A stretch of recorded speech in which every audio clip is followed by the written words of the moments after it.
Assalamualaikum warahmatullahi wabarakatuh. Perkenalkan, nama saya Safina Calia Putri. Dan saya Muhammad Ferdiansyah.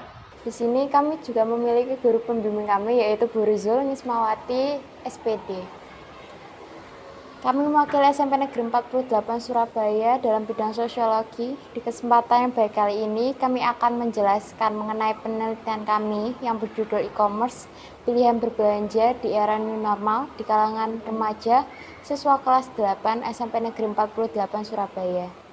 Hal-hal yang melatar belakangi kami dalam mengambil judul ini adalah pembelian yang didasari perilaku irasional. Sekarang ini banyak orang melakukan pembelian yang irasional. Pembelian irasional sendiri adalah ketika kita hanya mengikuti tren, membuang-buang waktu, uang, dan tenaga. Yang kedua adalah transaksi yang dilakukan tidak dapat secara langsung. Karena pandemi COVID-19 ini, beberapa toko-toko, pusat perbelanjaan mengalami lockdown. Karena itu, perbelanjaan dialihkan melalui e-commerce. Maka dari itu, tujuan kami dalam melakukan penelitian ini adalah kami ingin mengetahui pengaruh e-commerce baik di masa sekarang maupun di masa yang akan datang. Dan kami menggunakan responden yang merupakan remaja yang berusia 14 hingga 15 tahun, di mana remaja tersebut sebanyak 42 orang siswa dan pengambilan data selama 2 hari. Serta jenis acuan e-commerce yang kami gunakan adalah Lazada, Tokopedia, Shopee, Itoshop, dan Blibli. Latar belakang dan batasan masalah yang kami kemukakan, maka permasalahan yang dapat kami rumuskan adalah yang pertama, bagaimana pengaruh e-commerce dalam kehidupan di era new normal di kalangan remaja usia 14 hingga 15 tahun. Yang kedua, apa kendala yang dapat dialami ketika menggunakan e-commerce. Dan yang ketiga, bagaimana dampak penggunaan e-commerce. Landasan teori yang digunakan terbagi menjadi dua, yaitu yang pertama new normal dan yang kedua adalah e-commerce. New normal sendiri adalah istilah yang menggambarkan masa transisi dari pandemi COVID-19 ke era kenormalan baru. Oleh karena itu, pemerintah melakukan kebijakan yaitu pemberlakuan pembatasan kegiatan masyarakat.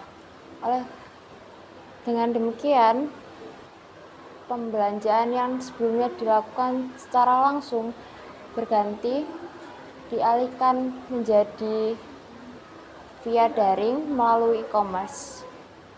E-commerce atau electronic commerce adalah proses transaksi jual beli menggunakan alat elektronik seperti telepon dan internet. Melalui internet kita bisa melakukan jual beli atau pertukaran produk, jasa maupun informasi. Contoh-contoh e-commerce yang ada di Indonesia yaitu Lazada, Tokopedia, Shopee, Itoshop, dan Blibli. Penggunaan e-commerce di masa kini semakin meningkat dan tidak hanya di kalangan muda saja tetapi di kalangan tua. Metode penelitian yang kami gunakan adalah deskriptif dan kuantitatif.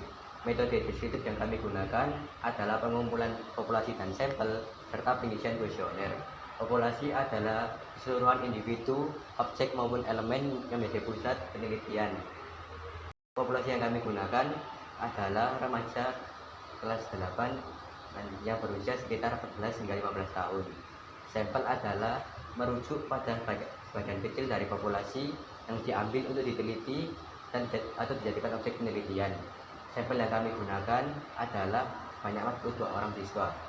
Pengisian kuesioner adalah untuk mengetahui seberapa besar minat responden terhadap e-commerce sebagai pilihan berbelanja. Dalam penelitian ini, hipotesis yang kami ajukan adalah HO, minat remaja kelas 8 SMP Negeri 48 Surabaya berusia 14 hingga 15 tahun terhadap berbelanja melalui e-commerce masih rendah, kurang dari atau sama dengan 75%.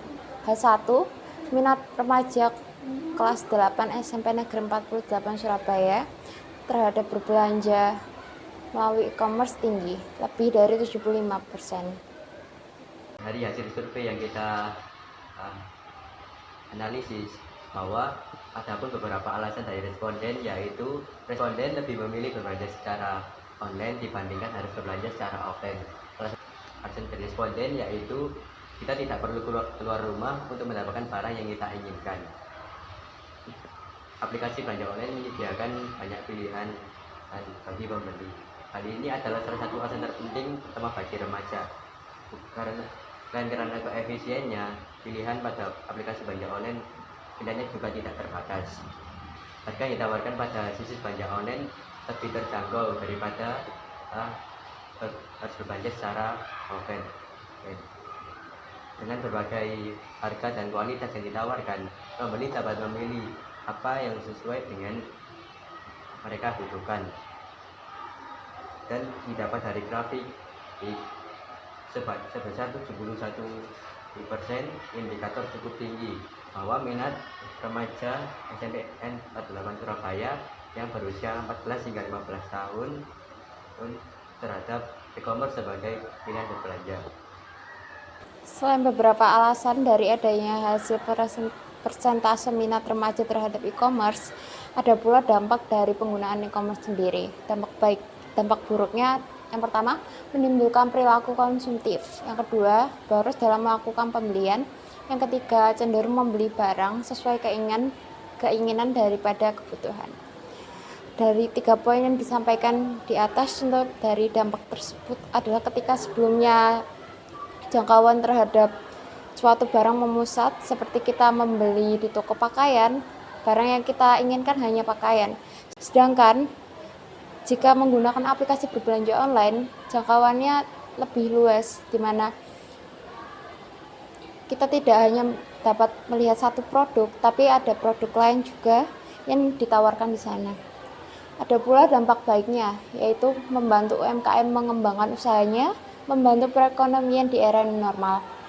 Bisa dilihat bahwa banyak berita-berita mengenai UMKM yang sukses dalam usahanya. Contohnya saja Pak Kausar. Pak Kausar ini adalah seorang pegawai yang mendapat PHK saat di pandemi COVID-19 ini. Saat pandemi ini, Pak Kausar memulai usahanya membuat dimsum dan dipasarkan melalui e-commerce Tokopedia. Di sini Pak Kausar mendapat laba yang cukup besar dari hasil usahanya tersebut. Daftar pustaka yang kami gunakan adalah sebagai berikut. Sekian presentasi dari kami. Bila ada kekurangan atau salah kata mohon dimaafkan, karena yang sebutnya hanyalah Tuhan. Terima kasih.